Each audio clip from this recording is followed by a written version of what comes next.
Hello and welcome to Faith Talks. In today's program, we'll be talking about Selfie Religion. Joining me in the studio today are Pastor Sinisha Howard and Pastor Douglas McCormick. Welcome. Doug, can you tell me, what is a selfie? How would you define that word? I have a 15-year-old daughter, and last year she got a smartphone. And every time I see her with her phone, she's taking a photograph of herself. These self-portraits are bouncing around cyberspace between friends, and she's trying to express something about herself in that moment, or something that's happening to herself in that moment. And of course, one of the pictures that I'm reminded of when I think of the selfie is that wonderful picture of Barack Obama and the Danish Prime Minister having a selfie at, I think it was Nelson Mandela's commemoration or memorial service. And his wife Michelle Obama sitting there with this look of disdain on her face of how could her husband be doing something like this in front of the world stage. But it's taken on a whole sort of identity of itself. I mean, everyone wants to do it. I watched the comedy gala last week, and some of the guys were brought up to the stage, to be a part of one of the acts, and they're all invited then to return to the seats. And one of them grabs the MC and they take a selfie just as they're walking off the stage. Something that that no doubt will have done the rounds throughout cyberspace, Facebook and whatever. It intrigues me, and I think we've all probably done one at some time or another. So we have. And as we know that it was a word that made it into the Oxford Dictionary this year, so it is definitely an official word as well. But it kind of reflects a little bit about society. What do you feel it reflects, this need to take pictures of ourselves, whatever we're facing in life? I think that technology today allows us to be that we can live quite a private lives. Yeah, we can do a lot of this. We can go shopping without ever meeting people, and we like that kind of anonymity that internet provides to us, and gives us a way to express ourselves without being embarrassed. And I think that's the part of the package. There's much bigger consequence of all of this than we probably can imagine, which seeps in every pore of the lives and probably in the religion as well. And that's what we're going to be talking about, this whole individualistic approach to life around us, because that seems to be the society we're living in, is very me-centered. And does that actually come across or enter into religion? So are we seeing religion becoming self-centered? I think, from the day we're born, we have this innate value that says the world revolves around me. And of course, those first few years of our life, our parents' attention is wholly upon this little package that's been presented to them. And so, in many ways, the world does revolve around us, at least for those first few years. Everything that we do, everything that we say, everything that we cry, everyone wants to look at. And of course, as soon as a baby is carried into a room, everyone turns and wants to see the baby. And so in many ways, that we take that value and sometimes we grow out of it, other times we don't. And perhaps when it comes to churches, are we continuing that trend? I like to say that there are at least two types of religious people in the world, that we can divide them in two basic groups. We all start from the same premise. We all look for some sense of security, for anchor in our lives, which is quite self-centered in many ways. We want a stability in our lives.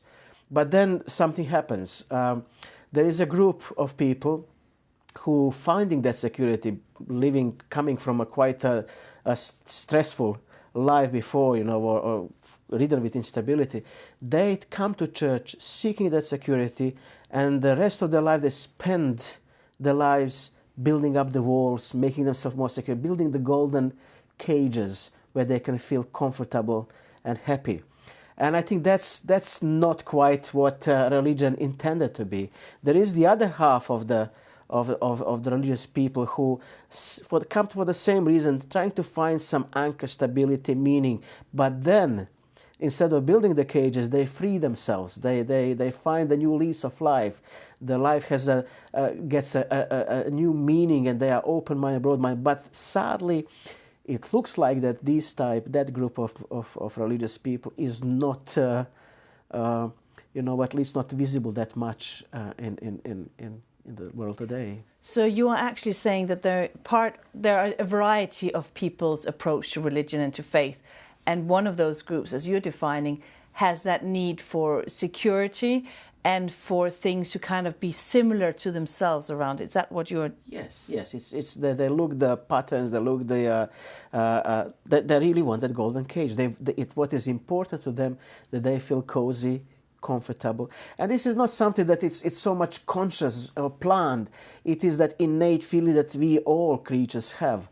But we are invited for something bigger than that. But wouldn't you also, if we're really honest, say that we would also go to churches that meet our needs?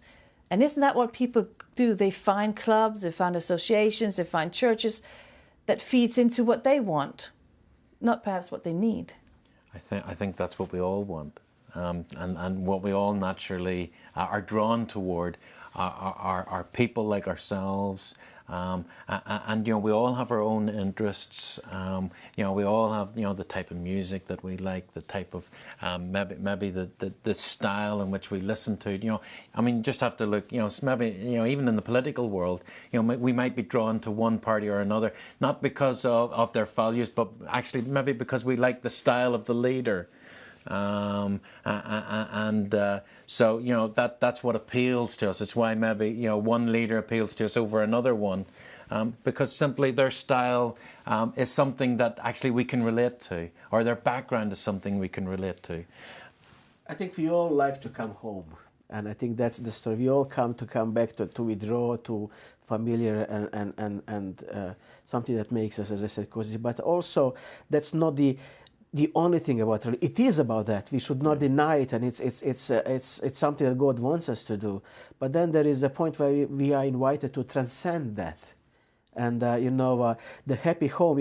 There is a research in sociology and psychology that if you have been raised in a warm, lovely, carefree place like home, you become a more stable person in life. You become more enterprising. You become more embracing of the world, and you cope better in the world.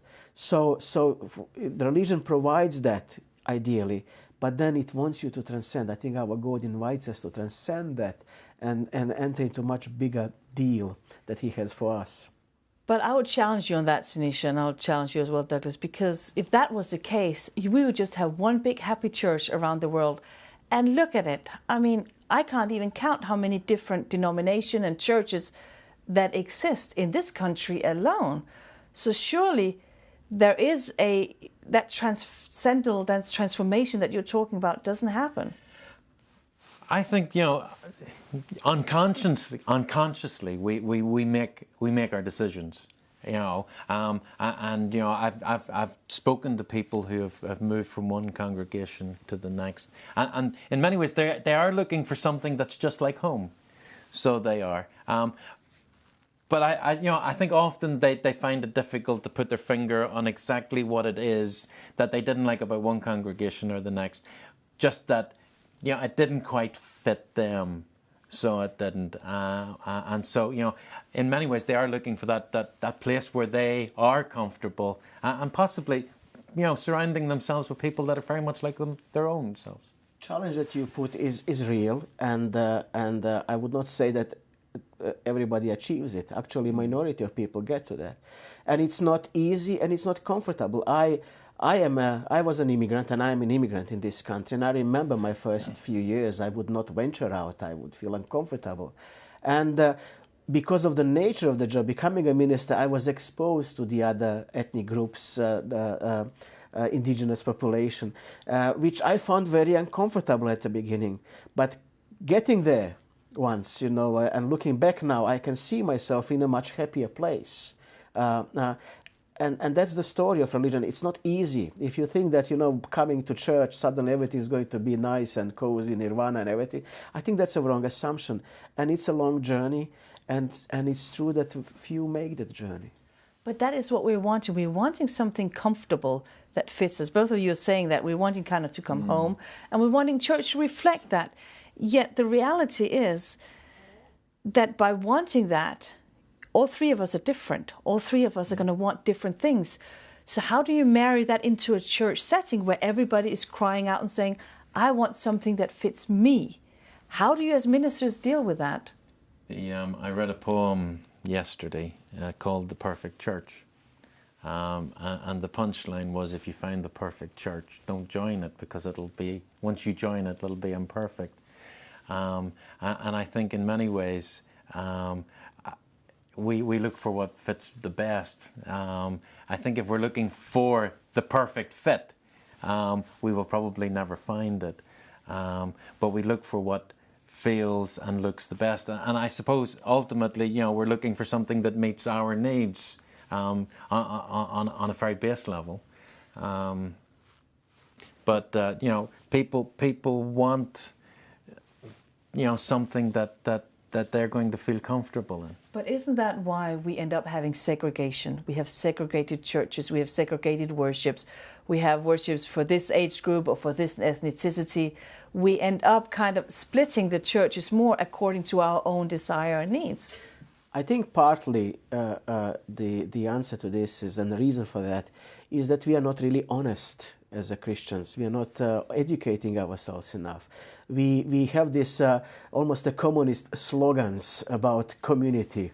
It's almost like a marriage, when we talk about, when we come on a wedding, we talk about this, so you are now one body, you are inseparable, you are this and that. But the truth is that in a marriage, we need a bit of space for ourselves. We still are individual beings. And by acknowledging that, we don't deny in any way the value of the marriage. Actually, we enrich the marriage. And I think in the church there is this very often a shallow way of describing community, where we have to all give up everything for Christ. That's the phrase which is true. But I think we need to kind of explore this. What does it mean? We are still individual beings. We still are unique, and God looks at us in a particular way. And I think when we make the balance, when we acknowledge that we have a need to meet the people from our community, our age group, our gender, and when we kind of put that in the context of the whole global thing, I think this makes easier. But I think the problem is that we were not honest. I'm reminded of that old English expression, birds of a feather flock together. We do that in many walks of our life. I think, when church is done well, we move away from that. When we bring together people of varying backgrounds and wildly different characters, it actually brings something different to church. And church shouldn't. For me, church is about our differences. It's about celebrating our differences. And this unique, I think in many ways, this unique gathering of people who come from all walks of life. Regardless of class, regardless of wealth or education, you have all these people coming together to worship God. And sometimes, actually, do you know what? If church is too, can I say monoethnic? We lose that flavour of what the Christian church, what God's people are like, because it's a big world out there. But then again, we might lose that. But if we all have this selfie attitude that it needs to fit me, how do you lead a congregation where you have diversity, both with backgrounds, with the way they approach theology or the way they do church? How do you lead that into that happy, multiple diversity group of faith believers? I think that's where the Christ comes into picture.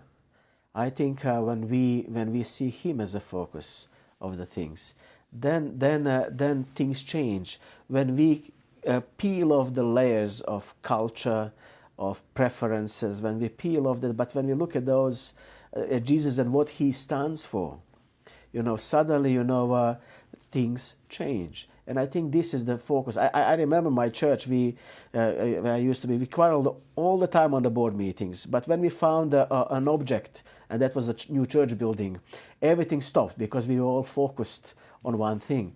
And I think even more so, when you focus on Christ and what he stands for, when you explore this, many other things just fall nicely and beautiful into place. I think it's the Christ. It's not the cultures. It's not even the doctrines that binds us together.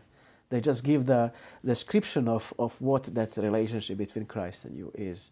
And I think that's really the solution for all our ills. But then you are actually suggesting that church should be counterculture. Because you are saying we kind of need to come together, yet we are coming from a very self-centered worldview. We grow up with everything centering around ourselves. And suddenly, when we come to church, we are still wanting that self-centeredness, but you're actually suggesting we have to drop that. Well, Christianity is subversive. It is countercultural. It is revolutionary in many ways. It makes you uncomfortable. But once you have it's like going or hiking, I guess, all that pain in the legs and everything. But when you reach the summit, when you see what's on the other side, you say everything was worth of that effort. We claim that we don't want an ordinary life. We want excitement. And that's what it is. And I think this is what we need to powerfully proclaim. That walking with Christ is not some kind of backward thing, we're going, and just become religious. It gives the new dimension for everything. I think this is where we pastors really need to focus. We need to almost reimagine all our doctrines, reimagine all these ideas that we have in a new way, so that we empower and impress and motivate the members. And I think we can sit and talk about that as leaders and pastors, but how do you transcend, or how do you actually translate that into the reality of a worship service, Douglas? I think, the one image that keeps coming back to me is the idea of the Last Supper. This was, the time that Jesus' last words to his disciples before he died, and he painted a very powerful picture in the fact that he was the one that got down on his hands and knees and washed the feet of the disciples, and in that moment he was telling his disciples that the relationship that they have with him is one of service. And when you have spent all your life, focusing pretty much on yourself, and then suddenly, you're confronted by this person in Jesus who tells you, well, actually, it's not all about you. It's about me. It's about Jesus. It's about the world in which we live, and about serving that world. And so when we come together for a church program, our church service, it's not necessarily about meeting our needs, but actually it's what can I offer to this community that I want to be a part of, this church community, and not just the church community, but what can I offer as a Christian to the world and the community in which I live as a whole. But paradoxically, to come to that point, you really have to start with yourself. You have to really, because we fool ourselves, we say things, we attach ourselves to the group, we become a part. But I think we have to come to point and ask ourselves, what are really here for? What I want? What is that relationship that I have with God? What is really faith in my relationship, and what is really the doctrines and the culture? And once you have separated these things, I think that liberates. When the Christ enters in that way in our heart, that liberates. And then you also realize how community is important for you. Because it comes because you won't get involved in a community unless you see the need. I keep saying that, my father 30 years ago, we talk about community with a very kind of homesick almost attitude, a nostalgic attitude. My father had a community because he needed that community. My father was a farmer, he had machinery, but not all of the machinery. He could not bring the harvest in without his neighbors and his relatives. So he was investing in that community. He was investing in attending all these weddings, funerals, and the faiths that they were around, because he depended on them. And I think this is what we need to find ourselves. We come to ourselves, we realize that we cannot do everything on our own. No, you cannot buy everything you want over the internet. You cannot get it. And when you realize that, only then you are ready to go out and actually surrender and contribute to that community or your church community in worship. But I perhaps want to put it a different way around. If I'm going to challenge you a little bit on that. Because we still gather around what we want in worship. We still come together and say, oh, we would like this type of church. We would like it here. How often do we as ministers go into a community or move to a community and say, what is it the community need? And then build a church from that? I don't think we do it that often. I was reading recently the biography of Dietrich Bonhoeffer. And as a child, I think he pretty much made a decision he wanted to be a theologian. But as an adult, when he started to serve within a local church, he suddenly realized that actually, do you know what? None of this makes sense. The theology, even Jesus, doesn't make sense unless we do it within the framework of serving not just our church community, but the community in which that church is a part of. And of course, he took that quite literally in his involvement when it came to Nazi Germany. And that very much informed the choices that he made later on in his life. And I think, we have to get our hands dirty. We have to not just focus on this little group that we call the church, but we need to look outside of that and literally get our hands dirty by finding out what it is that people need and what people need help with. Because Jesus did remind us that we need to go out and go beyond ourselves in helping the world in which we live. It's very interesting how you often find that within yourself in many ways. You already want things that community wants. Yeah. I remember my children. My wife always complains that I'm not spending enough time with kids, and she's right. And I get bored when I take them to a playground. That they go and I try to read the book, but they call you, they irritate you a little bit. And I was thinking, I felt very guilty for that. And I was thinking, how can I engage more with these kids, of mine? And I looked back into what would make me tick as a child. And I remember I liked to go fishing as a kid. And I decided to get some rods and take them fishing. You know what? We had the most beautiful time together because we did things that I could bring from my past, from my childhood, and get engaged and fully engaged with this. I think same goes with the community. We like to think that we are separated ourselves from the community, but we are still creatures. We are still citizens of this country. We still have our needs just like any other person does. But we are living so high up, our noses are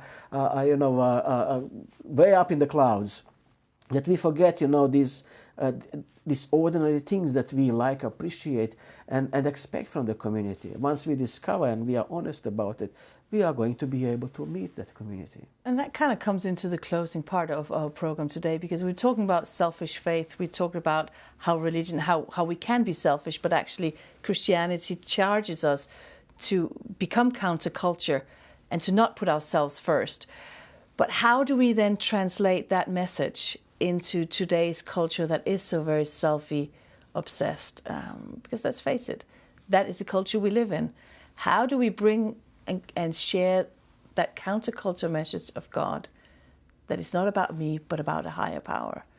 How do we as ministers, how do you as churches reach out to that selfish culture? I think you do it by example. I was reading a paragraph, last night where, someone was saying, well, actually, do you know what? Sometimes the best way to pass your values, like you were, introducing your kids to the fishing, often the best way to pass on our values and those Christian values is not to tell people about them, but to actually live them out in your own life.